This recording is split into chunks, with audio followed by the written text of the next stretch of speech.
राम मंदिर चढ़ावा चोरी के आरोपों के बीच आज चंपत राय ने इस्तीफा दे दिया है। खबर यह भी चली कि चंपत राय ने मोरल ग्राउंड्स यानी कि नैतिक पहलुओं के चलते हुए ये इस्तीफा दिया है।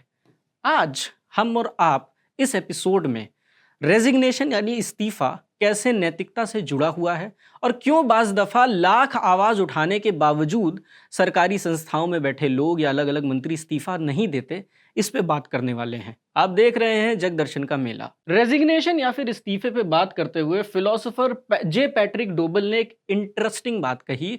उन्होंने कहा रेजिग्नेशन बेसिकली खुद के साथ एक मोरालिटी का विषय है, मोरल इकोलॉजी ऑफ सेल्फ है, जहां पे आप अपने अंतर्मन और प्रोफेशनल जो आपका रोल है यानी कि जो भी व्यवसायिक आपका रोल है, इसके बीच के द्वंद्व के बीच फैसला लेते हैं। रेजिग्नेशन इसीलिए आसान चीज़ नहीं है। तो होता यह है कि जब आप किसी पद पे बैठे हुए हैं और उस पद पे बैठे हुए आप अलग अलग अंतर्द्वंद्वों से गुजर रहे होते हैं, तब आपके अंदर सवाल उठने शुरू होते हैं और फिर आप एक रिफ्लेक्टिव स्टेज में जाते हैं जहां पे आप विचार विमर्श कर रहे होते हैं। रेजिग्नेशन बेसिकली इस रिफ्लेक्टिव स्टेज का इक्विलिब्रियम होता है, यानी कि जब आप एक ऐसे निष्कर्ष पे पहुंच जाते हैं जहां पे आपको लगता है कि आपका अंतर्मन जो कह रहा है और आपका जो प्रोफेशनल रोल है यहाँ पे सामने नहीं बैठ रहा है, तो आप रिजाइन कर देते हैं।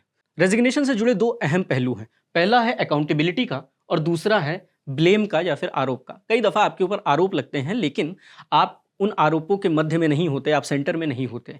लेकिन आप जब रिजाइन करते हैं तो आप अपनी अकाउंटेबिलिटी भी एक तरह से जाहिर करते हैं। तो होता यह है कि टॉप लीडर्स जो होते हैं किसी भी संस्था में, किसी भी तरह के इंस्टीट्यूशन में, उनके पास पावर भी होती है और उस संस्था के सक्सेस को वो इंजॉय भी करते हैं। उनके पास सारी की सारी छूट रहती है, जितनी वाहवाही रहती है वो इनके पास आती है। तो ऐसे में जब भी कोई कलेक्टिव फेलियर होगा उस संस्था का, तो जिम्मेदारी बनती है उन टॉप लीडर्स की कि वो रेजिग्नेशन दे या कम से कम किसी तरह से अकाउंटेबिलिटी ले। लेकिन ऐसा होता नहीं हमेशा। कई दफ़ा ऐसा होता है कि जो लीडर टॉप शिप पे बैठी हुई है या ऊपर बैठी हुई, वो कहती है कि भैया रेजिग्नेशन देने से क्या होगा, मैं सब ठीक करके दे दूंगा, हमें तो संस्था ठीक करनी है। तो वो क्या करते हैं कि रिजाइन करने की बजाय, अकाउंटेबिलिटी लेने की बजाय फिक्सर पॉलिसी में फंस जाते हैं कि मैं इस समस्या का समाधान निकाल सकता हूं, ये चीजें मैं फिक्स कर सकता हूं। फिक्सर पॉलिसी तब होती है जब आपको ये लगता है कि आपके अंडर पहले ही रायता फैल चुका है, पहले ही ऑर्गेनाइजेशन का स्ट्रक्चर पूरी तरह से बिगड़ चुका है।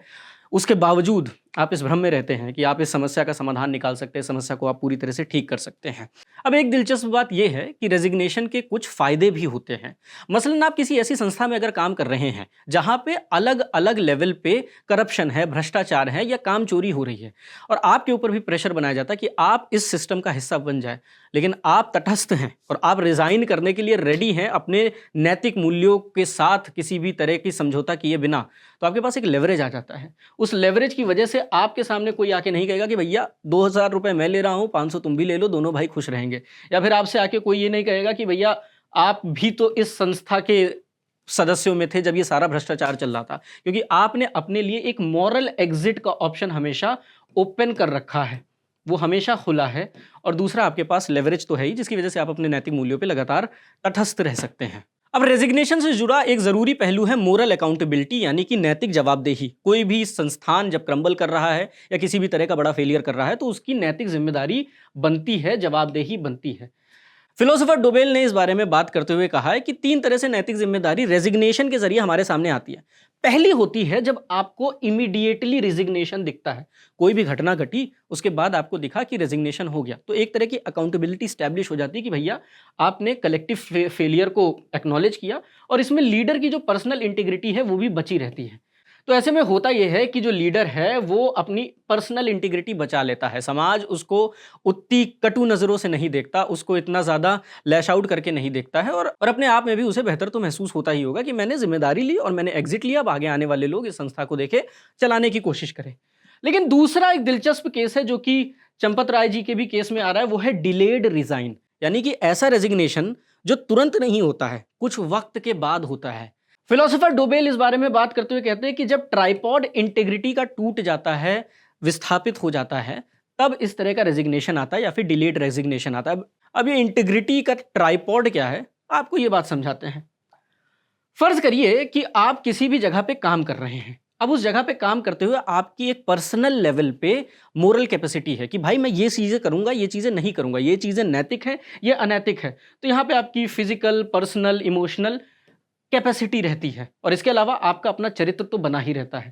ये ट्राइपॉड ऑफ इंटीग्रिटी यानी कि आपकी जो इंटीग्रिटी है उसका पहला पिलर है। दूसरा पिलर है ऑफिशियल रिस्पॉन्सिबिलिटीज। आप किसी भी संस्था में काम कर रहे हैं तो आपके सर पे एक जिम्मेदारी होगी, आपके पास जवाबदेही होगी, लोग आपसे सवाल पूछेंगे जिनका आपको जवाब देना पड़ेगा और कई बार जब मोरल फेलियर होगा तो आपके पास सारे का सारा हेट, प्रेम जो कुछ भी है आएगा। तो दूसरा पिलर ये होता है और तीसरा पिलर किसी भी संस्था में होने पे होता है पॉलिटिकल इफेक्टिवनेस का। आप किसी भी संस्था में काम कर रहे हो, खास तौर से ऐसी संस्था जो भी किसी भी तरह से राजनीति से जुड़ी हुई है, तो आपकी पॉलिटिकल इफेक्टिवनेस भी बहुत ज़्यादा मैटर करती है। आपकी राजनीतिक पकड़ कैसी है, आपका उस संस्था और उस संस्था से जुड़े लोगों के बीच में राजनीतिक प्रभाव कैसा है, ये बहुत ज़्यादा मैटर करता है। अब होता यह है जब कोई बहुत बड़ी गड़बड़ी होती है तो जाहिर सी बात है सबसे पहले मीडिया पहुंचती है। मीडिया पहुंचती है, उसके बाद पब्लिक ट्रायल्स होते हैं, पब्लिक प्रेशर बनता है। पब्लिक प्रेशर बनता है तो ये जो व्यक्ति बैठा होता है, लेट्स से अभी के लिए चंपत जी, तो वो एक लायबिलिटी बन जाते हैं। अगर इनके पास पॉलिटिकल पावर अच्छी खासी है, अगर इनके पास राजनीतिक पकड़ अच्छी खासी है, तो ये पॉलिटिकल लायबिलिटी होते हुए भी अपनी मजबूती से तटस्थता बना रख सकते हैं उस क्रम में, उस पूरी की पूरी संस्था में। पर अगर ऐसा नहीं होता है तो ये लायबिलिटी बन जाते हैं और जब ये लायबिलिटी बन जाते हैं तो इनको निकालना पड़ता है। तो ये जो डिलेड रिजाइन होते हैं, जैसे चंपत जी का हुआ, या जैसे आने वाले समय में किसी और इशू में आपको दिखेगा जहां पे शुरू में रिजाइन करने की या इस्तीफे की मांग की जाती है पर किया नहीं जाता, लेकिन कुछ दिन बाद गहन चर्चा के बाद, कई राउंड ऑफ मीटिंग के बाद रेजिग्नेशन होता है। वहाँ पे कोई मोरल अवेकनिंग नहीं हो रही है, जैसा कि इस केस में कहा गया जोर लगा के कि भाई ये उन्होंने नैतिक पहलुओं के चलते उन्होंने रेजिग्नेशन नहीं आया। ऐसे में आपके पास सिर्फ और सिर्फ एक ऑप्शन बचता है, वो है रिजाइन कर देने का, जैसा कि चंपत जी को करना पड़ा। लेकिन एक तीसरा दिलचस्प पहलू भी है, वो है रिजाइन ही ना करने का। जनता चिल्लाए जा रही है कि महाराज आप रिजाइन कर दो, आपको अकाउंटेबिलिटी लेनी चाहिए थी, पर आप रिजाइन नहीं कर रहे हैं। प्रोटेस्ट हो रहे हैं पर आप रिजाइन नहीं कर रहे हैं।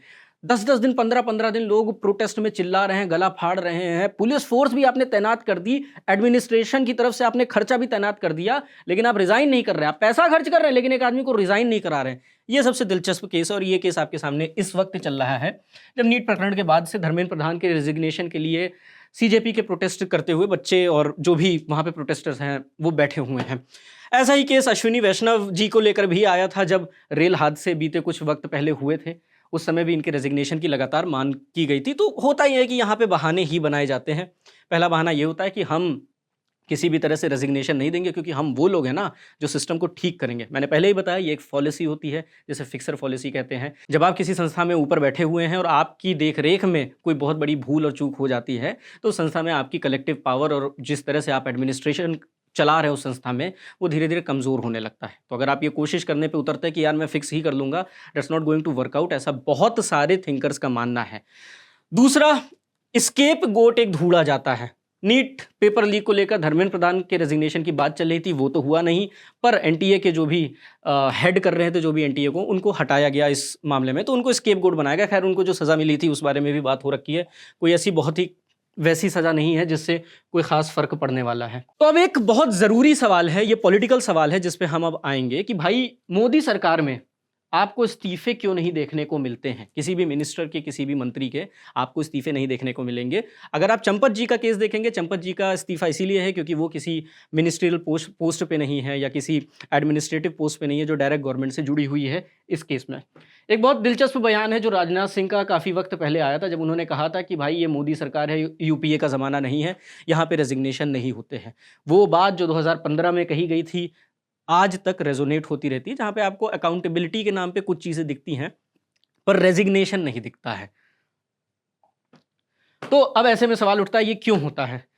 मैकियावेली ने बड़ी दिलचस्प बात कही है। उन्होंने द प्रिंस नाम की अपनी किताब में कहा था कि भैया आप अगर स्टेट चला रहे हैं या आप किसी पोजीशन ऑफ पावर में हैं तो आपको इनफॉलेबल होना पड़ेगा, मजबूत होना पड़ेगा। Machiavelli was obsessed with power. उनका कहना था कि भैया पावर जो होती है ना वो परसेप्शन पे डिपेंडेंट है। अगर कोई विधायक साहब रिक्शा से चल रहे हैं तो उनको पावरफुल नहीं माना जाएगा, पर विधायक साहब अगर 20 गाड़ियों को आगे पीछे टहला रहे हैं तो उनको पावरफुल माना जाएगा। उनके आगे पीछे 200 लड़के और लगेंगे। तो पावर और परसेप्शन इसका बहुत ही क्लोज टाई अप है।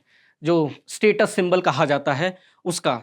अब ऐसे में अगर आप रेजिग्नेशन दे देंगे या आप अपने किसी भी संस्था या अपने लोगों से कह देंगे आपके कैबिनेट के कि भाई आप रिजाइन कर दीजिए और पब्लिकली अकाउंटेबिलिटी लीजिए, तो आप वीक दिखेंगे। कोई भी सिस्टम जो बहुत ही ज़्यादा अपने आप को शक्तिशाली रूप से दर्ज करना चाहता है वो कमज़ोर नहीं दिखना चाहता। एक सिस्टम जिसके पास बहुमत है, प्रचंड बहुमत है, वो अपने आप को वीक दिखाने से परहेज़ करेगा। पहले ही टर्म में उनके पास प्रचंड बहुमत था, दूसरे टर्म में तो खैर था ही। तो ऐसे में दे डोंट वांट कि हम वीक दिखें, और यही वजह है कि अकाउंटेबिलिटी के लिए आप कई बार स्केपगोट का इस्तेमाल कर देते हैं, जैसा कि पहले कहा था, या फिर कई बार आप कहते हैं कि हम सिस्टम को ठीक कर देंगे। अब स्केपगोट के कॉन्सेप्ट को समझ लेते हैं, जो कि आसान शब्दों में है बलि का बकरा। फिलोसोफर रेने जिरार्ड ने इस बारे में बात करते हुए कहा था कि जब भी कोई भी इंस्टीट्यूशन, समाज, सरकार, संस्थान ये किसी भी तरह का सॉल्यूशन तुरंत नहीं निकाल पाते, ऐसी कॉन्फ्लिक्टिंग सिचुएशन में फंस जाते हैं जहाँ पे बहुत ज़्यादा गुस्सा है, बहुत ज़्यादा एंगर है, बहुत ज़्यादा लोगों में बेरुखी है, तो ऐसे में वो एक बलि का बकरा तलाशते हैं या फिर स्केपगोट तलाशते हैं। अब ये स्केपगोट अलग अलग प्रकार का हो सकता है। ये कोई एक व्यक्ति हो सकता है जिसको बलि का बकरा बनाया जा सके, ये कोई समूह हो सकता है, इस समूह की एक आइडेंटिटी हो सकती है, रिलीजियस आइडेंटिटी हो सकती है, कास्ट बेस्ड आइडेंटिटी हो सकती है, या फिर ये आपके देश का ऑपोजिशन भी हो सकता है, या फिर वो लोग जो इस दुनिया में नहीं है और किसी ज़माने में वो लोग एडमिनिस्ट्रियल पोस्ट पे थे, वो हो सकते हैं। तो समाज हो या सरकार, बाज़ दफ़ा जब इस तरह की सिचुएशन आती है जहाँ पे पब्लिक में बहुत ज़्यादा एंगर होता है, जहाँ पब्लिक में बहुत ज़्यादा अनरेस्ट होता है, तो एक बलि का बकरा ढूंढा जाता है। बहुत ही ऑब्वियस सी बात थी, लेकिन इस बात को भी किसी फिलोसोफर ने अपनी किसी किताब में लिख रखा था। तो आज के एपिसोड में हमने जाना कि रेजिग्नेशन और अकाउंटेबिलिटी एक दूसरे से कैसे जुड़े हुए हैं। रेजिग्नेशन किस तरह से जनमानस तक ये बात पहुंचाता है कि आप जवाबदेही तय कर रहे हैं, आप अकाउंटेबिलिटी ले रहे हैं। किस तरह के रेजिग्नेशन से अकाउंटेबिलिटी होती है, किस तरह के रेजिग्नेशन अकाउंटेबिलिटी होते नहीं पर अकाउंटेबिलिटी का भ्रम पैदा करने के लिए होते हैं, और किस तरह की सिचुएशन में रेजिग्नेशन नहीं दिया जाते हैं। नमस्कार, मैं हूँ ज़हीन और आप देख रहे हैं इंडियन एक्सप्रेस हिंदी।